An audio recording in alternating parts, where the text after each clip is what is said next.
नमस्कार मु सुनील कुमार प्रिय दर्शक बंधु जीवंत आहार को आपण मान को पुनर्बार स्वागत करे। आसंतु आज ध्यान निमंते आम माने पवित्र बाइबल जहन लिखित सुसमाचार तार 16 अध्याय 1 पदरु 15 पद पर्यंत पाठ करिबा। आजिर मुख्य प्रसंग जेतेबेले पवित्र आत्मा आसंती आसंतु आम माने मिलित भाव ईश्वर वाक्य को ध्यान सहित पाठ करू। तुम्हें माने जेपरि विघ्न न पाओ एथि निमंते मो तुम मानू ए समस्त कथा कहूछि से माने तुम मानू समाजच्युत करिवे। हाँ एपरि समय आसुछि जेतेबेले जे केही तुम मानू बध करे से ईश्वर को उद्देश्य रे उपासना रूप बलि उत्सर्ग करूछि बोली मने करिवो। आउ से माने यहा सब करिवे कारण से माने पितांकु किंबा मते जानि नाहंती। मात्र ए समस्त घटिबार समय उपस्थित हेले मुझे तुम मानू कही यह जेपरि तुम्हें माने स्मरण कर एथि निमंते मु एई सब कथा तुम मानू कही अछि। मु तुम मानक सहित थिबारु आरंभरु एई सब कथा तुम मानू कहली नाही, किंतु वर्तमान मु मोहर प्रेरणकर्ता निकट को प्रयाण करुछि। आ तुम्बे केउ स्थान को जाउछ बोली तुम मानक मध्यरु केही मते पचारु नाह। मात्र मु तुम मानक एई समस्त कथा कहिथिबारु तुम मानक हृदय दुखरे परिपूर्ण होइछि। किंतु मु तुम मानक सत्य कहूछि मोहर प्रस्थान करिवारे तुम मानकर मंगल, कारण मु प्रस्थान न कले सही सहायकारी तुम मानक निकट को आसीबे नाही। मात्र मु गले ताहांकु तुम मानक निकट को पठाई देबी। से आसी पाप धार्मिकता और विचार विषय जगत को प्रमाण देबे। पाप विषय कारण से माने मो ठारे विश्वास करंती नाही, धार्मिकता विषय कारण मु पितांको निकट को जाउछि और तुम्हे माने मते आउ देखिबो नाही।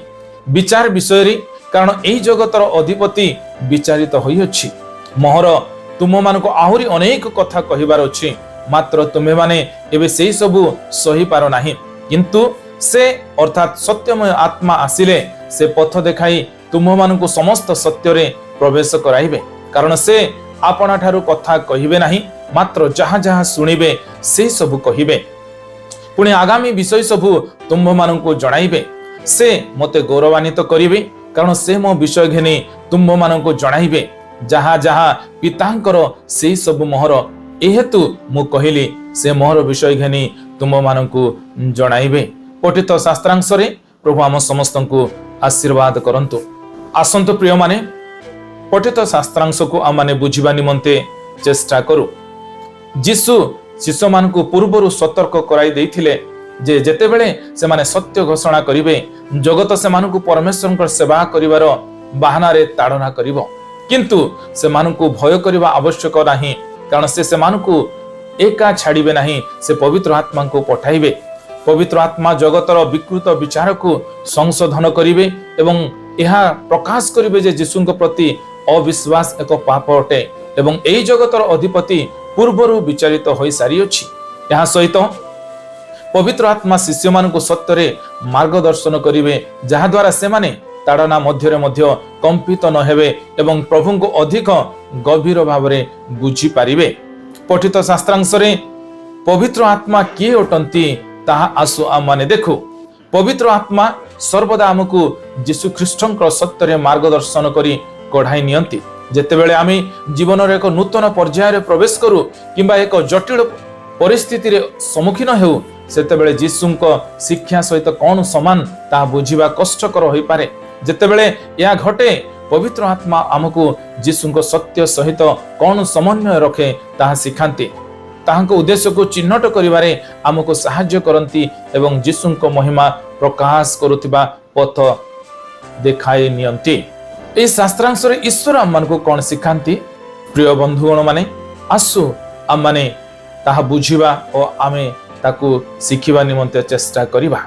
जने शिष्यर जीवन जगत रे कम स्वीकृत किंबा अल्प परिचय पाए ख्रीष्टंकर शिष्य भाव रे आमे सत्य कहिबा सकासे अग्राह्य हेबो एवं सुसमाचार प्रचार करिबा सकासे समाजच्युत हेबो।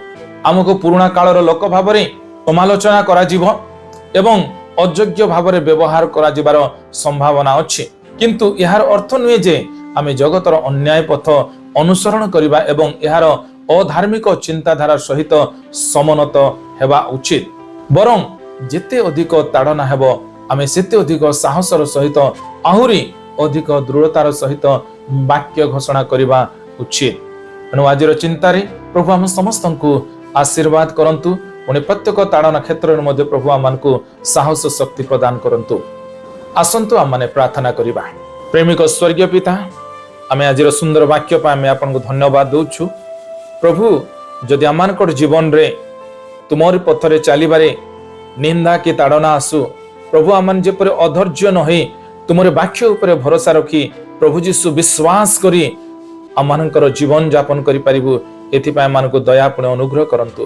ଯୀଶୁଙ୍କ ନାମରେ ପ୍ରାର୍ଥନା କରୁଅଛୁ, ଆମେନ୍।